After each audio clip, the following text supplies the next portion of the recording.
하나님의 자녀들인 저와 여러분이 해야 될 가장 중요한 일은 저는 예배라고 생각이 되어집니다. 예배는 참 중요한 것입니다. 왜냐하면 예배는 하나님을 만나는 일이기 때문에 그렇습니다. 오늘 예배를 통해서 이 시간 말씀을 통해서 하나님을 만나는 은혜가 여러분 모두에게 꼭 있게 되시기를 주의 이름으로 축원합니다. 예배는 하나님과의 만남이다. 따라하겠습니다. 예배는 하나님과의 만남이다. 믿으시면 아멘. 하나님을 만나는 시간이 예배인 것이에요. 그래서 예배에서는 반드시 우리가 하나님을 만나야 된다는 것입니다. 예배를 통해서 하나님께서 베풀어 주신 그런 하나님의 은혜가 축복이 말씀을 통해서 우리 가운데 주어지기 때문에 그렇습니다. 그래서 우리가 잘 아는 히브리서 11장 6절 말씀에는 우리에게 그렇게 말씀하고 있습니다. 가져오십니다. 믿음이 없이는 하나님을 기쁘시게 하지 못하나니 하나님께 나가는 자는 반드시 그가 계신 것과 또한 자기를 찾는 자들에게 상 주시는 이심을 믿어야 할지니라. 하나님은 인간을 만드실 때 원래부터 예배자로 우리를 만드신 거예요. 하나님께 나와서 하나님과 교제하고 예배할 수 있는 그런 하나님의 사람으로 하나님께서 우리를 만드셨다는 것입니다. 이사야 40장, 43장 21절 말씀에도 우리에게 그렇게 말씀하고 있습니다. 함께 여러분과 같이 보시겠습니다. 이 백성은 내가 나를 위하여 지었나니 나를 찬송하게 하려 함이니라. 하나님께서 하나님의 백성들을 지으시고 우리를 택하셔서 만드시는 이유는 딱 한 가지라는 것입니다. 우리의 삶을 통해서 하나님께 예배하고 하나님을 찬송하는 것이다. 하나님께서 수많은 그러한 민족 가운데서 이스라엘 백성을 선택하시고 축복하신 것은 바로 예배자로 삼기 위해서 하나님께서 그들을 택하신 것입니다. 이적과 기사를 통해서 이스라엘 백성들을 출애굽시킨 것도 바로 예배를 드리기 위해서였던 것입니다. 그토록 그들이 간절하게 애절하게 하나님께 기도했던 제목이 뭔지 아십니까? 하나님, 우리가 노예에서 해방되게 하여 주옵소서. 우리를 자유케 하여 주옵소서. 이제는 우리가 정말 우리의 삶의 삶을 그 하나님 앞에서 멋지게 살기를 원합니다. 그보다도 더 소중한 것은 그 출애굽을 통해서 그들이 하나님께 온전하게 예배하는 예배자로 삶을 살 수 있도록 하나님께서 그들을 부르셨다는 것입니다. 이스라엘 백성들에게 광야에서 성막을 만들게 하신 목적이 뭔지 아십니까? 하나님께 예배하기 위해서 하나님께서 성막을 만들게 하신 것입니다. 가나안 땅을 정복해서 성전을 짓게 만든 것도, 그리고 솔로몬 성전을 짓게 만든 것도 다 하나님께 예배하기 위해서 하나님께서 그렇게 하나님의 성전을 짓게 만들고 하나님의 전을 세워서 그들이 하나님께 나갈 수 있도록 귀한 축복의 장소, 하나님께서 은혜의 장을 그들에게 허락해 주신 것입니다. 사랑하는 성도 여러분, 여러분의 삶 가운데서 가장 중요한 것은 무엇입니까? 내 삶 가운데서 정말 중요한 것은 하나님과의 나와의 관계에서 가장 소중한 것은 예배보다도 더 소중한 것은 없는 것입니다. 세상에 그 어떤 것이 하나님께 예배할 수가 있겠습니까? 세상에 어떤 존재가 하나님을 찬양할 수 있겠습니까? 흉내낼 수 있을지는 몰라요. 그럴싸하게 노래도 부르고 또 예배의 형식을 갖춰서 그렇게 장소에 나갈 수 있을지 모르지만요, 예배한다는 것은 하나님의 택한 백성들이, 그 가운데서도 하나님의 택한 자녀들이 하나님 앞에서 구원받은 그런 자녀들이 하나님의 이름을 높이며 찬양할 수 있는 것이 하나님의 자녀들의 특권이라는 것입니다. 저는 원하기는 오늘 예배에 참석하신 여러분이 예배의 특권을 마음껏 누릴 수 있는 복된 은혜가 우리 모두에게 있게 되시기를 주의 이름으로 축원합니다.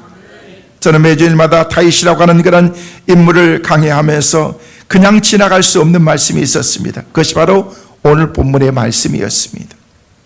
다윗이 법궤를 모셔드리고 있는 그런 말씀인데요, 그 법궤 앞에서 마치 어린아이가 막 춤을 추는 것처럼 너무너무 기뻐하고 좋아하는 거예요.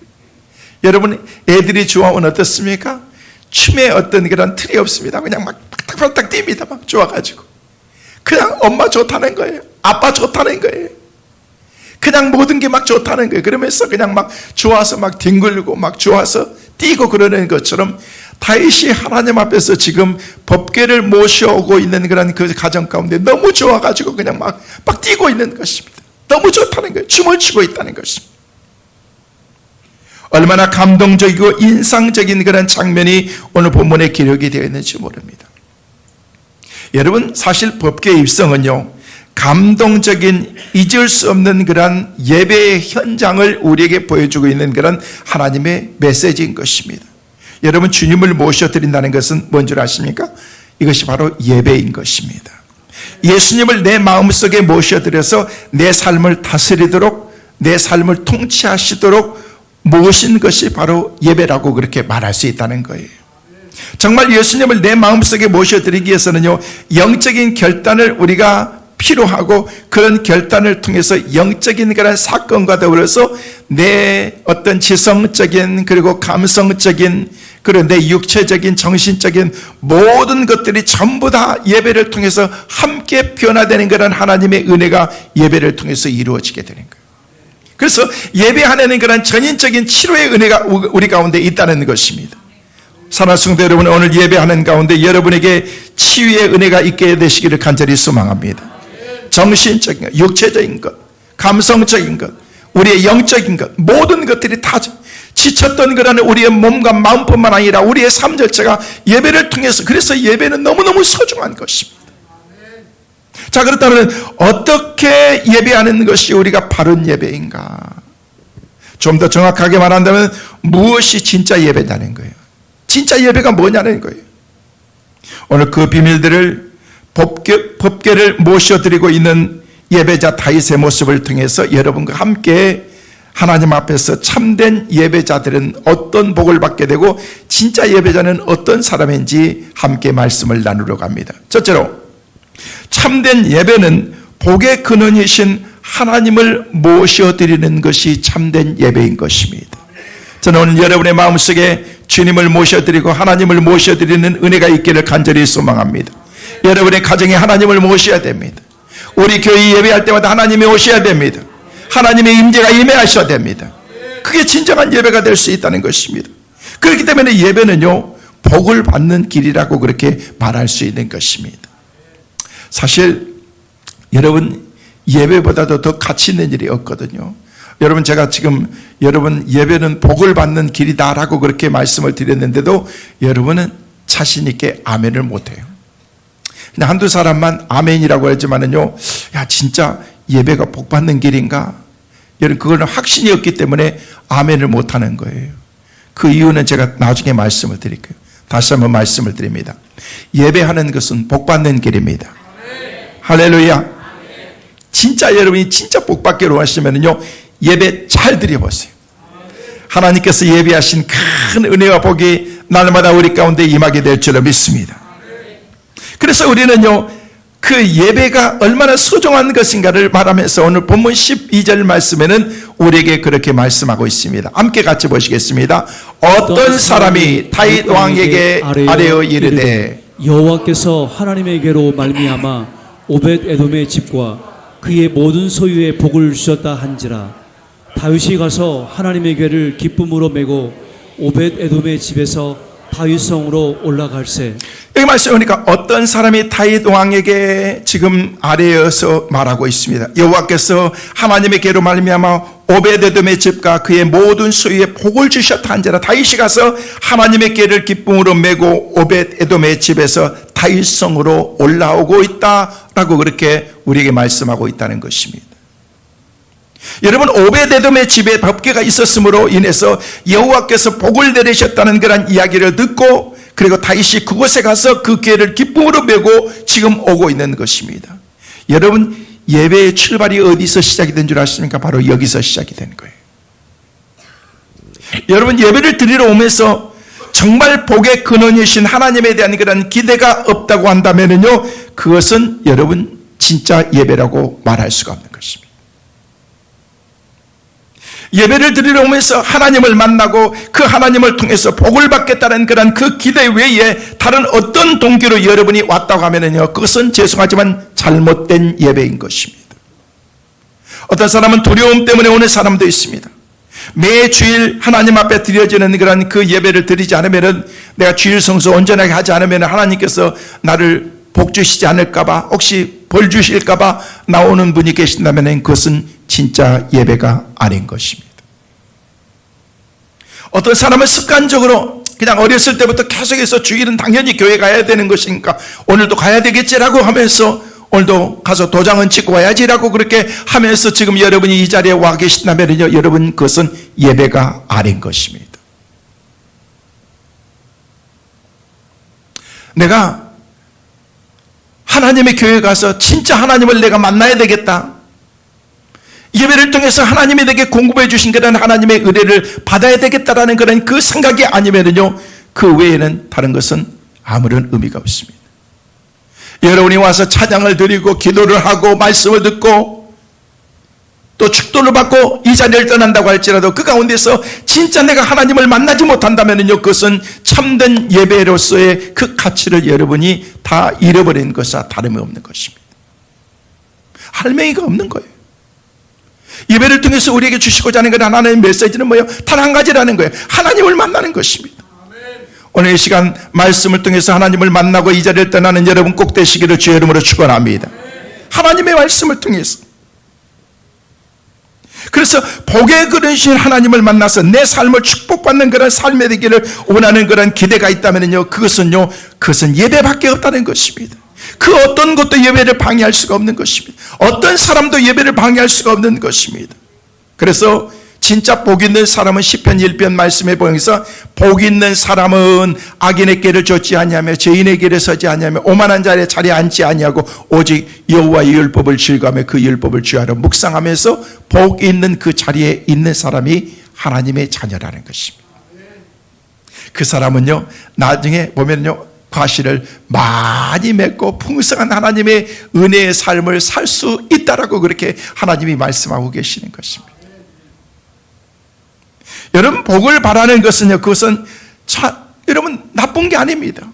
성경 전체를 통해서 하나님이 우리에게 주시고자 하는 그런 모든 말씀의 초점이 어디에 있는 줄 아십니까? 복에 대한 그런 말씀, 이렇게 살면 너는 복 받는다라는 그런 말씀으로 우리 가운데 주셨습니다. 우리 주님께서 말씀하셨던 그런 그 말씀을 복음이다라고 그렇게 말한 것처럼 복음의 그 모든 포인트가 뭐냐면요, 주님을 만나는 거예요. 그래서 성경의 모든 사람들은 주님을 만난 거, 하나님의 은혜의 자리에 나와서 그들의 삶에 놀라운 그런 변화가 있었는데 그게 바로 제사였고 예배라는 것입니다. 그래서 우리의 삶의 모든 관심과 초점은 하나님께서 주신 그런 하나님의 은혜의 자리에 우리가 나가야 된다는 것입니다. 우리 주님 말씀하셨던 산상수훈에서 주님이 첫 마디가 뭐였습니까? 심령이 가난한 자는 복이 있나니. 여러분, 가난해야 된다는 것입니다. 심령이, 마음이 가난한다는 건 뭐예요? 마음이 낮아지는 거예요. 겸손해지는 거예요. 그 사람이 복 있는 사람이라는 것입니다. 우리는 세상적인 관점으로 보면요, 복 있는 사람은요, 가난해진 것이 아니고 부여해야 되고 높은 자리에 있어야 되고 다른 사람에게 굴림해야 되는 그런 그 자리에 있는 사람인데, 주님께서는 우리에게 말씀하시기를 그 사람이 복 있는 사람이 아니라는 거예요. 가난한 사람이라, 낮아지는 것이요. 마치 하나님께서 인간의 몸을 입고서 하늘 보좌를 부리고서 이 땅에 내려오셔서 구원의 메시지를 우리 가운데 주시기 위해서 가장 낮은 자리에 내려오셨던 것처럼 우리가 낮아져야 된다는 것입니다. 겸손의 자리. 우리 주님께서는요, 인간이 태어나지 않을 만한 그런 장소에서 주님이 태어나셨고요, 주님이 하시지 않아도 될 만한 그 일들을요, 무릎을 꿇고서 제자들의 발을 씻으시는 그 주님의 모습을 보여주시면서 너도 이와 같이 서로 사랑하고 이렇게 살아라. 주님이 우리 가운데 보여주신 그런 하나님의 은혜의 메시지라는 것입니다. 그러면서 우리는 주님의 은혜의 자리에 나가면서 우리는 어떻게 되는 게 겸손하게 낮아져야 된다는 것입니다. 그러면서 그 팔복을 말씀하시면서 세상이 가지고 있는 복의 개념과 완전히 다른 새로운 그런 진짜 참복을 설명하는 것이 바로 산상수훈의 복음의 메시지인 것입니다. 그렇기 때문에 우리는 이렇게 말할 수가 있습니다. 신앙의 길, 제자의 길이 무엇이냐? 그것은 바로 참복을 받는 그 길은 신앙의 길, 제자의 길을 통해서 주님을 만나는 것이다. 주님께서 말씀하시는 그런 그 믿음의 길을 걸어가면서 주님이 가셨던 그 발자취를 따라가면서 때로는 힘들고 어려운 그런 일들도 있지만 그 가운데서 우리가 철저하게 주님만 바라보면서 믿음으로 살아가는 그런 사람들에게 주신 그런 하나님의 은혜가 그 가운데 있다는 것입니다. 이게 뭐예요? 예배라는 것입니다. 그러나 분명히 우리가 알 수 있는 것은요, 오늘 본문에 나와 있는 다윗은요, 오벳 에돔이 받았던 그런 그 축복을 받았다고 법궤를 모시면서 이런 축복을 받았기 때문에 나도 그 축복을 받아야지라는 그런 생각으로 그가 그런 생각으로 법궤를 모셔오었다면요, 하나님은 그의 삶을 절대 기뻐하지 않으셨을 것입니다. 그런데 그의 삶은 그게 아니었다는 것입니다. 그는 복이라고 생각하지 않고, 왜냐하면 하나님께서 주셨던 그런 하나님의 은혜 가운데서 하나님을 모시는 것이 자기 삶 가운데서 가장 우선순위의 삶이 되었기 때문에 그렇습니다.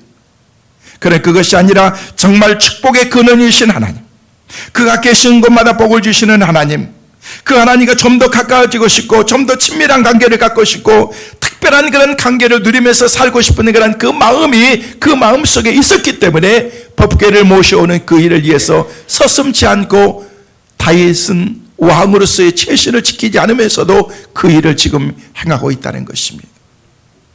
그러면서 오늘 18절 말씀에 보니까 뭐라고 얘기하고 있습니까? 제사장들과 다른 사람들이 함께 지금 그 길을 걸어가면서 이제 몇 발짝씩 들어가는 그런 그 가운데에서 그가 제사장들과 더불어서 그 자리에서 하나님께 제사를 드리면서 18절 말씀에 우리에게 그렇게 말씀하고 있습니다. 함께 보시겠습니다. 다윗이 번제와 화목제 드기를 마치고 만군의 여호와의 이름으로 백성에게 축복하고. 여러분, 번제라는 것은요, 하나님께 드리는데 그냥 통째로 드려서 다 태워서 드리는 거예요. 완전히 불로 태워버리는 거예요. 그래서 제가 되게 만드는 거예요. 그래서 연기로, 향기로 하나님께 드려지는 제사가 번제인 것입니다. 그런데 하나님께 나가는 그런 그들이 다윗이 번제와 화목제를 또 드렸다는 것입니다. 하나님께 드렸으면 번제 드렸으면 됐잖아요. 제사 한 번 드렸으면 끝나는 거잖아요. 그런데 그렇게 하지 않고 번제는 하나님께 드리고 화목제는 어떻게 드리냐면요, 화목제라는 것은요, 피스 오프닝이라고 그렇게 되어 있습니다. 뭐냐면요, 평화의 제사라고 그렇게 말하는 것입니다. 평화의 제사를 하나님께 드리는데, 이 평화의 제사는요, 하나님께 각을 떠서 드리지만은요, 이 평화의 제사 화목제물은요, 제사를 드리고 난 다음에 거기에 있는 모든 사람들과 함께 다 나누어 먹고 친교의 교제를 나누는 것이 화목제사인 것입니다. 다시 말씀드립니다. 번제는 하나님께 온전히 다 태워서 숫덩이가 되게 만드는 것이 번제입니다. 화목제물은요, 성도들과 교제를 나누면서 같이 있는 사람과 함께 먹으면서 같이 교제를 나누는 그런 그 삶이라는 것입니다. 여러분, 결국은 무슨 말입니까? 하나님을 바라보는 가운데 복의 근원이신 하나님을 경험하고 나면은요, 그 복이 우리에게 임했지 않습니까? 그러면은요, 그 복이 임한 그 복을 이제 사랑하는 성도들과 화목하게 음식을 나누면서 고기를 먹으면서 같이 지내는 그런 그 관계가 화목제물의 관계라는 것입니다. 예배라는 게 뭔가? 하나님께서 주신 그런 하나님의 은혜 가운데서 온전히 하나님을 경배하면서 내 삶 자체를 화목제물을 다 드리는, 내 자신이 없습니다. 완전히 다 태워서 하나님께 드리는 것입니다. 그러고 난 다음에 성도들과 다 같이 예배가 마치면 교제 나누는 것, 이게 진짜 교제라는 것입니다. 그래서 예배를 소중하게 여겨야 돼요. 늘 말씀을, 예배에 대해서 제가 아주 자주 말씀을 드렸죠. 예배의 중심의 가치를 여러분이 둬야 된다. 예배를 소중하게 여겨야 된다. 그래서 예배는요, 늦게 다니면 안 돼요. 항상 빨리 다니세요. 보통 11시 예배지만은요, 10시 45분부터 찬양하잖아요. 찬양하고 그러고 난 다음에 하나님께 경배하고, 그때부터 예배인 거예요. 그래서 미리 와서 찬양도 드리고 예배를 경험하면서, 그러고 난 다음에 말씀 듣고, 그러고 난 다음에 나중에 축도할 때, 마지막 축도할 때는 어떻게 되는 거예요? 꼭 축도자들은 사랑하는 그런 청중들을, 성도들을 바라보면서 꼭 이렇게 축도합니다. 이제는 now라고 그렇게 축도합니다.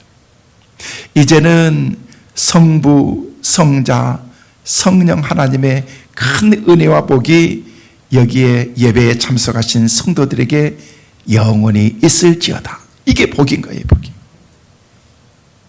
주의 종들이 이렇게 하나님의 권위로서 축복하는데, 여러분, 축도할 때 왜 이제는 now라는 그런 말을 썼을까? 지금까지는 내가 이렇게 살았지만은 이렇게 했지만은요, 이제부터는 하나님께 예배를 드리고 난 다음에는요, 이제는 내가 나가서 진짜 예배자로서의 삶을 살면서 네가 이렇게 살아야 된다. 성부, 성자, 성령 하나님이 우리 가운데 주신 그런 은혜의 삶을 우리가 누리면서 살아야 된다는 것입니다. 이제는 성부 하나님, 성자 예수님 그리고 성령 하나님으로 인해서 이제는 우리가 충만하게 은혜를 받았으니까 나가서 다른 성도들과 화목하게 살아야 된다는 거예요. 이제는 세상 가운데 살았던 그런 우리의 삶이 이제는 하나님의 은혜 가운데서 믿음으로 주님만 바라보면서 우리가 살아야 될 것을 말하면서 Now라고 그렇게 말하는 거예요. 여러분, 예배의 마지막이 뭔 줄 아십니까? 여러분, 예배의 마지막은요, 축복의 사람으로 바뀌어져서 이 자리를 떠나는 거예요. 여러분이 어떤 마음으로 이 자리에 오셨다고 할지라도 이 자리를 나가실 때는요, 여러분 마음속에 축복의 마음으로 가득할 수 있기를 간절히 소망합니다. 다른 사람을 축복하고 싶은 마음, 다른 사람에게 축복을 빌고 싶은 그런 그 마음을 가지고 여러분 예배를 드리고 났는데도 여러분이 여전히 아무개 김권사가 믿고 이권사가 믿고 김집사가 믿고 그러면 이건 예배가 아닌 것입니다. 미웠던 그런 마음을 가지고 왔다고 할지라도 여러분이 이 자리에 와서 예배를 드리고 이 자리를 떠날 때는요, 권사님은 미웠던 게 내가 너무너무 하게 된다, 이렇게 돼야 되는 거예요. 할렐루야. 여러분, 이게 진짜 예배라는 거예요. 여러분, 다른 사람들 원망하고 불평하고, 어떤 사람은 그래요. 자기는 오늘 예배 드리는데 앞에 있는 그 권사님의 뒷꼭지 보고 은혜가 하나도 안 됐대. 아니, 왜 앞에 있는 사람 뒷꼭지를 봐요? 앞에 서 있는 목사를 보든지. 할렐루야. 뭐 뒷꼭지 새 집이 지어 있으면 어떻고, 비둘기 집이 지어 있으면 어떻고, 그런 거 관심 갖지 마세요, 여러분. 왜 예배 때 사람이 보이느냐는 거예요. 예배에 서 있는 사람도 안 보여야 되는 거예요. 예배 때는요, 하나님만 보여야 되는 거예요. 중심에 하나님께 되어 있으면요, 하나님의 은혜 가운데서, 하나님이 내 삶 가운데서 소중한 것이 보여야 되는데, 그렇게 하지 않기 때문에 오늘 예배하는데 옆에 사람이 방해가 됐다고. 나는 오늘 예배하는데 옆에 사람이 기침을 콜록콜록 해가지고 마스크도 안 쓰고 와가지고 그렇게 하는데 내가 은혜가 하나도 안 돼가지고 안 들려야 되는 거예요. 안 보여야 되는 거예요. 주님만 보여야 되는 거예요. 하나님의 음성만 들려야 되는 거예요. 사랑하는 성도 여러분, 예배를 소중히 여길 수 있기를 바랍니다. 아니, 예배에 목숨을 거세요. 목숨을 거세요. 여러분들은 주일날 예배의 기쁨을 어떻게 여러분이 얻고 계십니까? 여러분, 성경이 표현하기를 애양간에서 나온 송아지같이 뛰리라 라고 그렇게 말씀하셨는데, 하나님의 은혜를 받고 예배가 회복되면요, 여러분이 지쳐서 거의 그냥 막 어쩔 수 없이 교회에 나온 것 같지만은요, 이 자리를 떠날 때, 예배에 마치고 떠날 때는요, 마치 애양간에서 나온 송아지같이 뛰는 그런 하나님의 은혜와 축복이 있게 될 줄로 믿습니다. 그것이 바로 예배라는 것입니다. 예배는 이런 축복을 경험하는 길이라는 사실, 이런 하나님의 놀라운 은혜와 축복을 경험하면서 날마다 살아가는 우리 모두가 되시기를 주의 이름으로 축원합니다. 두 번째로, 예배는 주님 앞에서 드리는 예배가 되어야 된다는 것입니다. 주님 앞에, 하나님 앞에서, 주님 앞에서 드리는 예배가 되어야 된다는 것입니다. 여러분, 법궤를 모셔 드리는 그런 다윗의 모습을 통해서 볼 수 있는 예배에 대한 아주 중요한 교훈은요, 하나님께 드리는 예배가 온전한 예배가 되기 위해서는요, 주님 앞에서 드리는 진짜 예배가 되어야 된다는 거예요. 하나님 앞에서라는 것입니다. 예배는 하나님만 바라보면서 드리는 것이기 때문에 그렇습니다. 그렇기 때문에 우리가 드리는 예배가 하나님 앞에서 드리느냐, 하나님 앞에서 드리지 않느냐에 따라서 예배의 성피가 거기서 갈라지게 되어 있는 것입니다. 만일 내가 그 예배를 통해서 하나님 앞에서 드리지 않고 사람 앞에서 내가 드렸다면, 세상 없는 아무리 형식을 갖추는 예배라고 할지라도, 아무리 멋있는 예배라고 할지라도, 아무리 많은 사람이 모여서 예배를 드린다고 할지라도 그 예배는 아무런 의미와 가치가 없는 거예요. 두세 사람이 내 이름으로 모인 그곳에 내가 너와 함께 하겠다라고 그렇게 말씀하셨던 것처럼, 우리가 주님의 이름으로 모여서 하나님만 바라보면서 하나님께 예배할 때 진짜 그것이 진정한 예배가 될 수 있다는 것입니다. 그래서 예배의 가장 결정적인 것은 하나님 앞에서라는 거예요. 하나님 앞에서. 예수님께서는 이것을 무엇으로 하셨느냐? 예배하는 자는 신령과 진정으로 예배할지니라 라고 그렇게 말씀하면서 여기서 온 마음으로 정성을 다해서 하나님께 진짜 예배를 드려야 된다는 거예요. 이게 진짜 예배라는 것입니다. 이 하나님 앞에서라는 말, 우리가 무엇을 하든 하나님 앞에서 결정을 해야 됩니다. 여러분이 섬기는 것도 하나님 앞에서, 봉사하는 것도 하나님 앞에서, 충성하는 것도 하나님 앞에서, 주의 일하는 것도 하나님 앞에서, 여러분 그런 마음을 우리가 가져야 된다는 것입니다. 성도 여러분, 모든 것 사람 앞에서가 아니라 하나님 앞에서 모든 것을 행할 수 있는 저와 여러분의 삶이 되시기를 다시 한번 주의 이름으로 축원합니다. 오늘 본문에 보면은 예배자 다윗이 법궤를 모셔드리고 있는 이 이야기 중에서 가장 두드러진 단어가 바로 나오고 있는데 14절의 말씀인 것입니다. 자, 14절 말씀 함께 여러분과 같이 읽습니다. 다윗이 여호와 앞에서 힘을 다하여 춤을 추는데 그때 다윗이 배 에봇을 입었더라. 다윗이 여호와 앞에서 힘을 다하여 춤을 추는데 그때 다윗이 배 에봇을 입었다는 거예요. 그런데 배 에봇을 입고 있는 그런 왕이 법궤가 오는 그런 가운데 너무 좋아가지고 막 춤을 추고 있습니다. 온 백성들에게 존경받고 근엄하고 권위가 있어야 될 왕이 마치 어린아이처럼 막 춤을 추고 있다는 거예요. 여호와 앞에서 기쁨의 그 은혜를 감당할 수가 없는 것입니다. 억압 가운데 있었던 그런 그 마음의 그 감정을 감출 수가 없는 것입니다. 여러분 진짜 은혜 받고 막 성령 충만하면 어떻습니까? 찬양할 때 막 은혜 충만하고 성령 충만한데 찬양할 때 이렇게 찬양합니까? 절대 그럴 수가 없습니다. 막 기뻐가지고 막 찬양하면서 막 즐겁게 찬양. 제가 오래전에 총각 때요 신앙생활을 하는데 얼마나 막 가슴은 뜨거운데 뜨거운 그런 그 가슴을 다 채울 수가 없는 거예요. 근데 우리 친구가 그러더라고. 야, 경배와 찬양이 있는데 거기 가면은 얼마나 찬양도 막 은혜스럽고 그때가 아마 84, 5년쯤 되지 않았는가 생각이 돼요.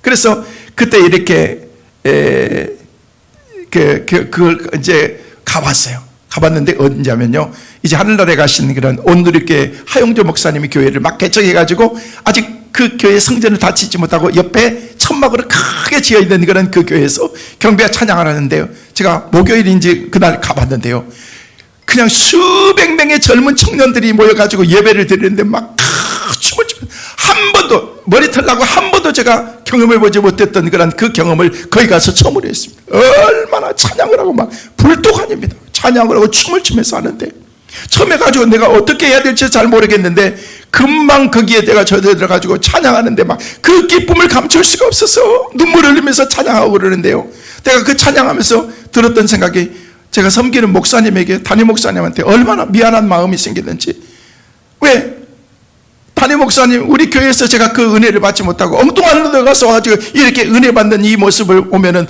목사님이 얼마나 섭섭하실까라는 그런 생각이 제 마음속에 막 드는 거예요.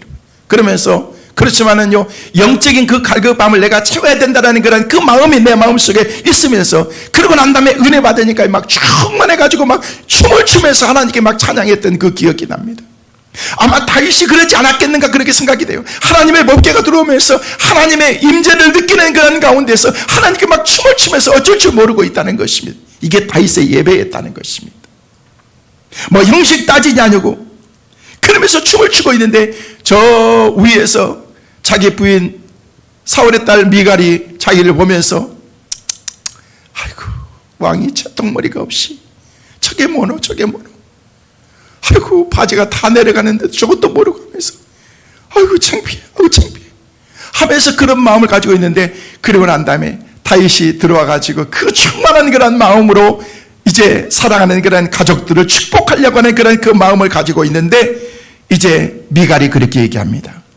어떻게 그렇게 유치하게 놀 수 있습니까? 그래요, 분명히 후일을 그런 이런 행동입니다. 창피할 만한 일입니다. 옷이 벗겨질 정도로 춤을 추었으니까요. 사람의 눈으로 미갈은요, 왕의 딸이었기 때문에 왕이 어떻게 해야 된다는 것을 자기 아버지를 통해서 다 알고 있었을 거예요. 왕이 되면 이 정도 근엄한 그런 그 자세를 해야 되는데 어떻게 춤을 추는데 바지가 내려가서 어디까지 벗겨졌는지 저도 잘 모르겠습니다만은요, 하여튼 벗겨져가지고 사람들 앞에서 그렇게 창피를 해가지고, 그러면서 조롱하면서 뭐라고 얘기했습니까? 여호와 앞에서 하는 그 일이 얼마나 품위를 잃은 일인가라고 얘기를 하면서 마지막 절 말씀해 보니까 내가 이보다 더 낮아져서 스스로 천하게 보일지라도 네가 말한 바 계집종에게는 내가 높임을 받으리라 한지라. 그러므로 라고 얘기하면서 23절 말씀에 사울의 딸 미갈이 죽는 날까지 그에게 자식이 없느니라. 그의 인생이 끝난 거예요. 끝난 거예요. 하나님께서 태의 문을 막아버린 거예요. 저주를 그 가정 가운데 임하게 하실 거예요. 그러면서 죽는 날까지 하나님을 조롱한 거예요. 예배를 조롱한 거예요. 뭐 다윗이 너는 나를 조롱하고 나에게 있으니까 너는 이제부터는 태의 문이 이제 끝났고 뭐 어쩌고 이게 아니고 하나님께서 그 가정을 그렇게 만들어 버렸다는 거예요. 여러분 우리의 삶 가운데 미갈의 말을 한순간에 스탑시킬 수 있는 것은 파워풀한 그런 하나님의 메시지가 뭔지 아시죠? 예배라는 거예요. 예배라는 것입니다. 그것이 뭐예요? 하나님 앞에서 하나님. 다윗은요 사람들 앞에서 했다면은요 어떻게 왕이 그렇게 할 수 있겠느냐는 거예요. 초통머리 없이. 근데 사람들 앞에서가 아니라 하나님 앞에서 행했기 때문에. 자, 봤던 21절 말씀 같이 한번 여러분과 같이 읽습니다. 같이 보십니다. 다윗이 미갈에게 이르되 이는 여호와 앞에서 한 것이니라. 그가 내 아버지와 그의 온 집을 버리시고 나를 택하사 나를 여호와의 백성 이스라엘 주권자로 삼으셨으니 내가 여호와 앞에서 뛰놀리라. 할렐루야. 누구 앞에서? 여호와 앞에서. 따라하겠습니다. 여호와 앞에서, 하나님 앞에서, 주님 앞에서. 할렐루야. 하나님 앞에서 그렇게 지금 그가 그렇게 행하고 있다는 것입니다. 하나님 앞에서 이기 때문에 때로는요 지극히 경건하고 엄숙할 수 있지만은 또한 우리는 하나님 앞에서 모든 것을 다 표현할 수가 있는 거예요. 지난주에 제가 말씀을 드린 것처럼요 그 법궤를 잡고 있었던 그런 사람이 죽는 그 순간을 보면서 하나님께 막 분을 내면서 하나님 어떻게 이럴 수가 있습니까? 했던 그런 다윗처럼 할 수 있다는 거예요. 할 수 있다는 거예요. 하나님 앞에서 우리가 모든 것을 하면요 다 표현할 수가 있는 것이. 울고 싶을 때는 하나님 앞에 어떻게 하나님 앞에서 막 엉엉 우리가 울 수 있겠느냐는 거예요. 울 수 있다는 거예요. 울 수 있다는 것입니다. 보고 싶을 때는 여러분 볼 수 있는 것입니다.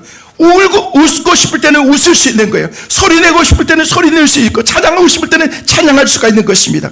우리가 뭘 더 하나님 앞에서 보일 수 있겠느냐는 거예요. 그냥 있는 그대로 모여서 하나님 앞에서 그런 마음을 가지고 살면요 우리의 삶 가운데 문제될 만한 그런 거침들 될 만한 그런 것들이 아무것도 없다는 것입니다. 오직 하나님 앞에서 살아가는데 정말 그분 앞에서 우리가 폼 잡고 살아야 되는데 여러분 하나님 앞에서는요 그냥 폼 안 잡아도 돼요. 폼 잡는다고 하나님께서 우리 알아주시고 폼 안 잡는다고 하나님께서 우리를 몰라주시겠어요? 다 아시는데 그냥 우리의 마음을 드리면 되는 거예요. 마음을 드리면 되는 거예요. 그냥 바로 하나님을 영화롭게 하는 것입니다. 하나님의 가장 영화롭게 하는 것은 여러분 솔직한 것밖에 없습니다. 하나님이 정말 무시하는 것은 뭔지 아십니까? 하나님 앞에 나와서까지도 가면 쓰고 나오는 거 하나님이 싫어하세요. 하나님께서 쓰신다고 가면 쓴다고 여러분이 하나님 앞에 쓴다고 해서 하나님께서 모르시는 것도 아닌데 여러분 그는 하나님이 싫어하세요. 그냥 하나님 앞에서 있는 그대로 내 모습 그대로 하나님 앞에 나가면 된다는 것입니다. 솔직하게 있는 그 모습 그대로 정말 내 마음에 다 드리면서 다윗은 그것을 뭐라고 했느냐? 시편 62편 8절 말씀에 말씀하시기를 이렇게 말하고 있어요. 같이 보십니다. 백성들아 시시로 그를 의지하고 그의 앞에 마음을 토하라. 하나님은 우리의 피난처시라. 하나님을 우리가 숨을 수 있고 안전하게 거할 수 있는 그런 피난처시기 때문에 우리가 하나님 앞에 나가서 우리의 마음을 드리고 하나님께 다 토하고 할 말이 있으면 하나님 앞에 나가서 하라는 거예요. 이게 예배라는 것입니다. 그 마음을 쏟아 부으라는 것입니다. 주님 앞에서 나와서 조금씩 나가지 말고 그 앞에서 완전하게 확 들어가라는 것입니다. 하나님 앞에 나가라는 것입니다. 그게 바로 하나님 앞에서 예배하는 자의 자세라는 것입니다. 몸은 나와 있는데 마음은 딴 데가 있습니다. 이건 예배 아닙니다. 하나님이 주신 그런 은혜 가운데에서 하나님이 주신 그런 복의 사람으로 내가 살겠다고 하는 그런 그 마음과 믿음의 결단을 우리가 살아가야 되는데 그 결단이 없으면은요 여러분 죄송하지만 이건 아니라는 거죠. 아까 말씀을 드린 것처럼 이제는이라고 하는 그런 그 축도를 시작했던 그런 이제는이라고 하는 그 축도하면은요 우리 생각하면 돼요. 예배 끝났다. 이제 끝났구나. 이제 밥 먹고 집에 가는 거야. 이 생각만 갔는데 이게 아니라는 거예요, 여러분. 이제는 진짜 사랑해야 될 때가 됐다는 거예요. 이제는 진짜 예배자로 삶을 우리가 살아야 될 그 시간이 됐다는 거예요.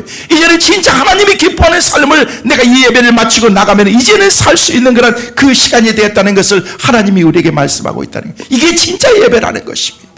저는 여러분들이 진짜 예배자로 삶을 살아가시기를 다시 한번 주의 이름으로 축원합니다. 성도 여러분, 다시 말씀드립니다. 예배의 승패는 하나님 앞에서 결정되는 거예요. 하나님 앞에서. 내가 예배를 드리면서 하나님 앞에서 예배를 드렸으면 성공한 예배인 것입니다. 그러나 하나님 앞에서 예배를 드리지 못했다면요, 그 어떤 화려함이 있다고 할지라도 그 예배는 하나님께서 기뻐 받으시는 예배가 아닌 것입니다.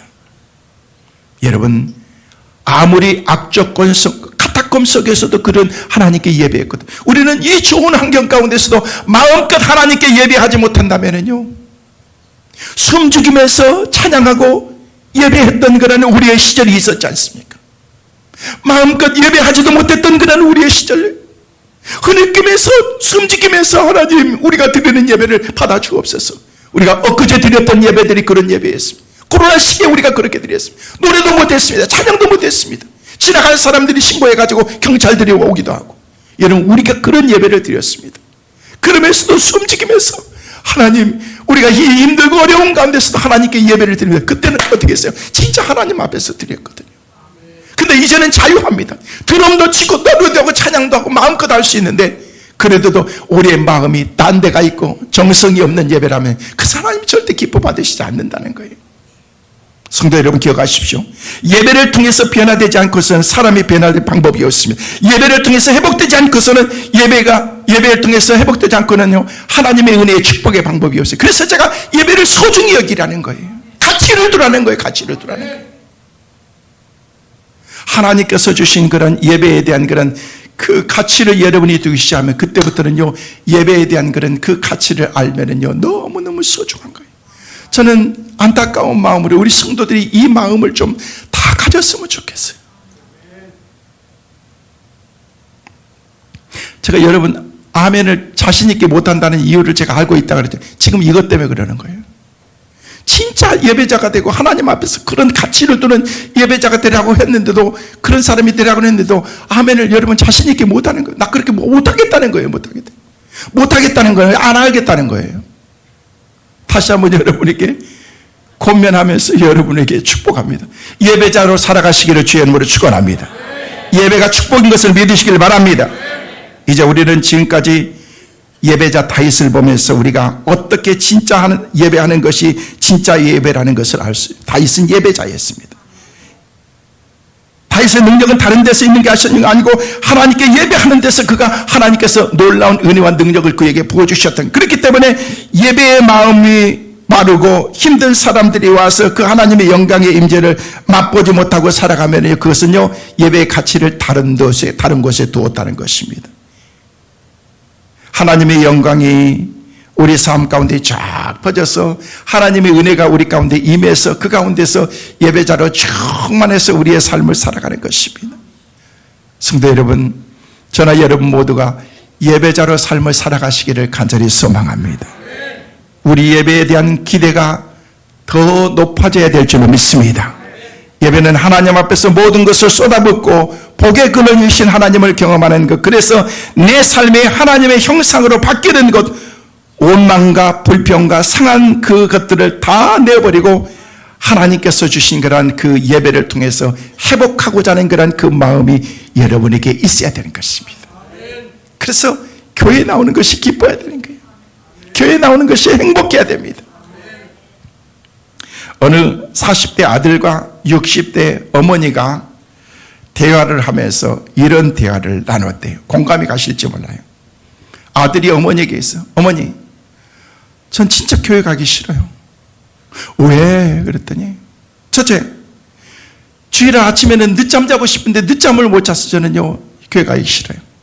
두 번째, 장로님들이 마이크만 잡으면 기도가 너무너무 길어서 자기 싫고. 셋째, 성가대가 찬양을 하는데 화음도 하나도 맞지 않고 불협화음으로 들려낸 그 노래도 나는 싫고, 그래서 나는 교회 나가기 싫다라고 그렇게 얘기했대요. 어머니가 그 얘기를 듣고 난 다음에 그래, 내가 생각할 때는 네가 꼭 교회에 나가야 될 세 가지 분명한 이유도 또 있는 것 같아. 뭐냐고 얘기했더니 첫째는 예배는 선택이 아니고 그것은 의무다 라고 얘기해요. 두 번째는 예배는 사람과의 관계가 아니라 하나님과의 관계인 거야. 그리고 가장 중요한 이유는 셋째는 네가 우리 교회 담임 목사니까 교회에 빠지면 안 되니까 나가야 된다.